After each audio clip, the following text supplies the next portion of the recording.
नमस्ते सर। नमस्ते। सर आज हम यहाँ पर कुछ समस्याएं आपके पास लेकर आए हैं, इनका समाधान बताइए। सर मैं कोरोना लॉकडाउन में सरकार द्वारा बताए गए सभी नियमों का पालन करते हुए राष्ट्र हित में अपना योगदान कैसे कर सकती हूँ? हाँ, आप राष्ट्रीय हित में अपना योगदान इस संकट की घड़ी में इस प्रकार से कर सकते हैं। सबसे पहले तो यदि आपके पास प्रॉपर टेक्निकल नॉलेज है किसी भी प्रकार का, तो आप लोकल लेवल पे, प्रांतीय लेवल पे या राष्ट्रीय लेवल पर उसका उपयोग कर सकते हैं। और यदि आपके पास किसी और प्रकार की मदद करने के लिए, जैसे कि भोजन, वस्त्र वगैरह पे काम करने के लिए कुछ भी सामग्री है, तो आप उन तमाम ज़रूरतमंदों को इसका सदुपयोग करने के लिए दे सकते हैं। साथ ही साथ आप प्रधानमंत्री और मुख्यमंत्री राहत कोष में पैसा जमा कर सकते हैं। इस प्रकार से आप उनको मदद कर सकते हैं।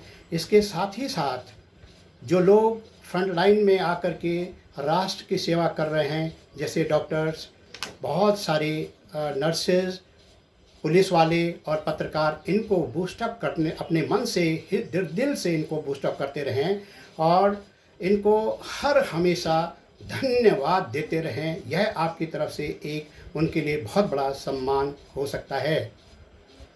सर लंबे समय से घर के अंदर रहकर मुझे कोरोना का भय सता रहा है, इसको हम कैसे दूर करें? लंबे समय से घर में रहने के उपरांत इस प्रकार की जब प्रॉब्लम आ रही है, तो इसमें हमें सबसे पहले अपना आशावादी या पॉजिटिव थिंकिंग करना होगा, जिसके अनुसार हम जो टेलीविज़न सुबह से शाम तक इन दिनों देख रहे हैं, उसमें कटौती करनी होगी। यह ज़रूरी नहीं है कि हमें हर बार अपना टेलीविज़न देखना है। उसको कम समय के लिए, जब ज़रूरी हो तभी उसको खोलिए, ज़्यादा से ज़्यादा 2 या 3 समय।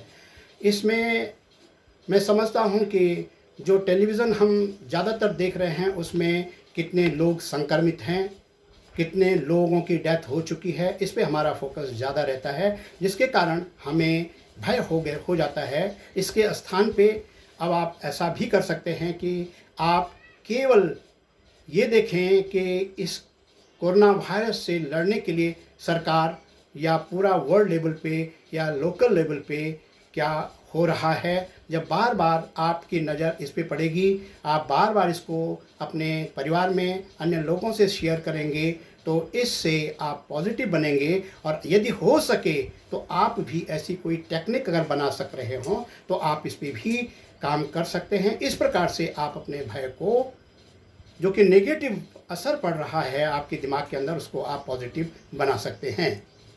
सर मेरा आपसे तीसरा और आखिरी सवाल है कि सर इस समस्या को हल करने की अन्य विधि भी हमें बताइए।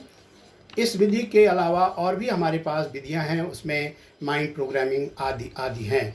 माइंड प्रोग्रामिंग में हम अपने माइंड से इस प्रकार से अपने माइंड का इस प्रकार से उपयोग करते हैं कि वह जो उसके अंदर मैसेज भेजा जाता है, उसी ढंग से वो काम करने लगता है।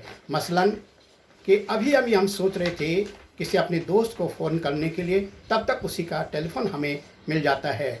यह सब कुछ माइंड का ही खेल है, माइंड पावर की ही बात है।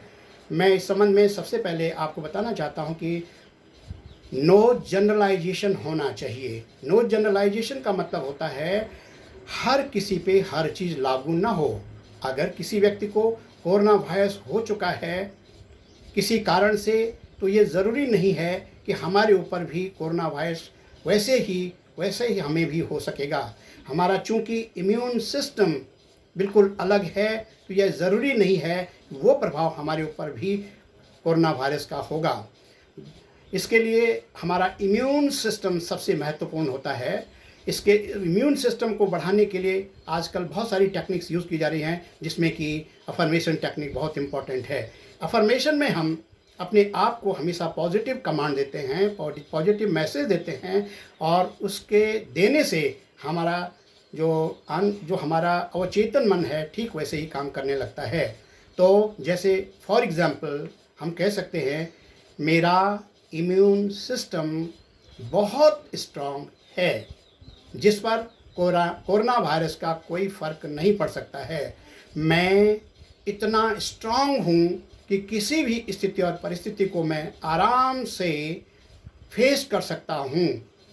और तीसरा पॉइंट, विजुअलाइजेशन। ये विजुअलाइजेशन एक ऐसी टेक्निक होती है जिसमें कि हम अपने आप को आंख बंद करके ऐसा एक सिस्टम अपने अंदर क्रिएट करते हैं कि वह सचमुच जैसे किसी काम को हम कर रहे होते हैं। कोरोना वायरस के केस में हम ये मानते हैं कि कोरोना वायरस किसी रूप में हमारे इर्द गिर्द आ रहा है, हमारे दुनिया में आ रहा है, और हम अपने अंदर की शक्ति से, विजुअलाइजेशन पावर से, उसको स्ट्रांग पावर से उसको नष्ट कर रहे हैं। ऐसा यदि बार बार हम करेंगे तो हमारे अंदर वो क्षमता विकसित हो जाएगी और कोरोना वायरस का जो प्रभाव है, जो डर है, वो कुछ कम किया जा सकता है। मुझे उम्मीद है ऐसा करने से हमें कोरोना वायरस को हटाने में सफलता प्राप्त होगी और हमें भय भी नहीं लगेगा। धन्यवाद सर। धन्यवाद।